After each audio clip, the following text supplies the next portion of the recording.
Les forêts couvrent environ 30% des terres de la planète.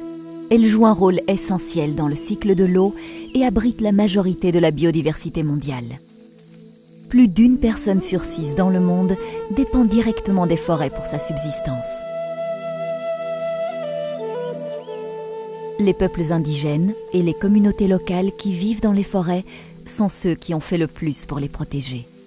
Mais beaucoup d'entre eux n'ont pas de droits garantis sur la terre sur laquelle ils vivent. Ce qui signifie que la pression sur les forêts s'accroît.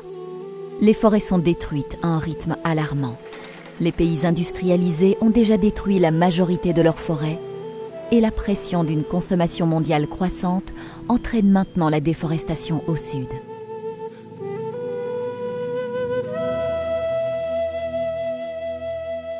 Les forêts sont rasées et transformées en parcelles agricoles et plantations, produisant des aliments pour l'industrie de la viande et défrichées pour l'exploitation minière.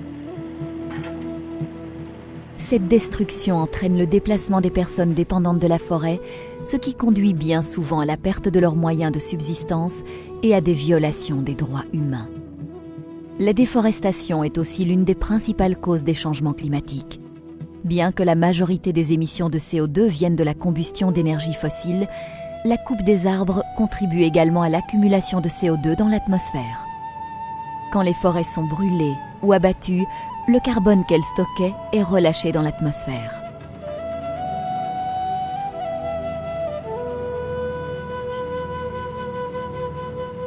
Pour réduire la déforestation, il faut d'abord savoir ce qui en est la cause. La consommation mondiale de produits forestiers et agricoles est l'un des principaux moteurs de la déforestation.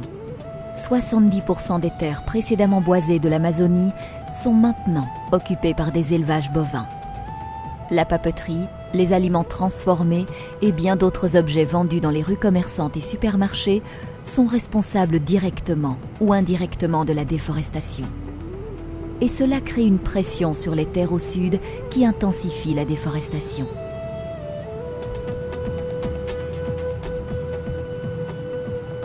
La déforestation est aussi liée à un manque de clarté sur la question de « à qui appartient la forêt ?»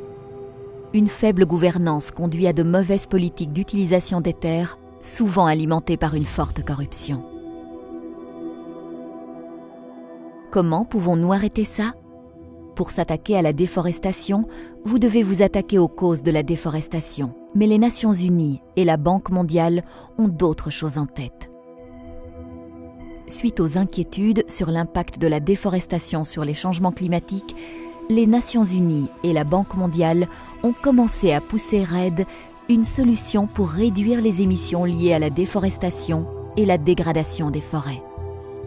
L'objectif actuel de REDD est d'obtenir des fonds pour la protection de la forêt en quantifiant les réductions d'émissions liées à la déforestation évitée, puis en vendant des crédits carbone forestiers sur un marché carbone. Cela veut dire beaucoup de profit pour les intermédiaires et les traders, mais très peu pour les gens qui vivent dans la forêt. Les entreprises polluantes ou les pays industrialisés qui ont besoin de réduire leurs émissions de gaz à effet de serre vont ensuite acheter ces crédits pour pouvoir continuer à émettre des gaz à effet de serre.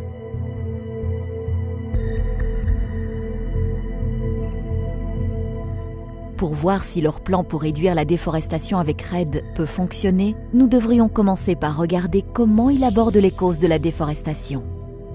Est-ce qu'il renforce les droits à la terre des peuples indigènes et communautés locales qui ont historiquement protégé les forêts? Non.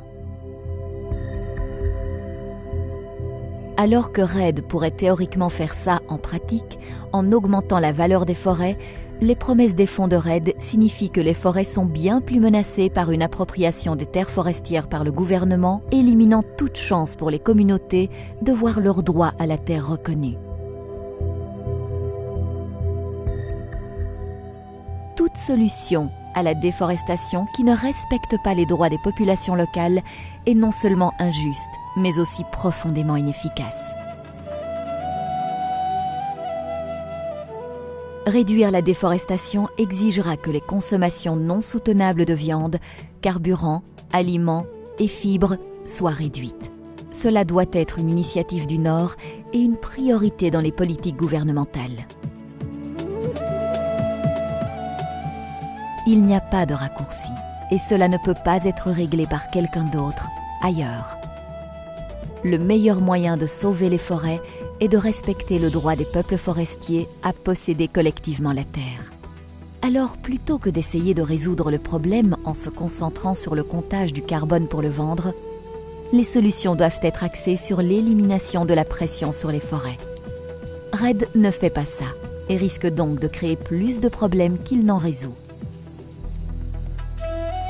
Toute tentative de réduire la déforestation doit fonctionner avec et pas contre les peuples forestiers. La première étape doit être de s'assurer que les communautés forestières ont des droits garantis sur les terres sur lesquelles elles vivent. Cela demandera de la volonté politique et des processus de consultation nationale, mais c'est la meilleure chance que nous avons d'obtenir une réduction juste et à long terme de la déforestation.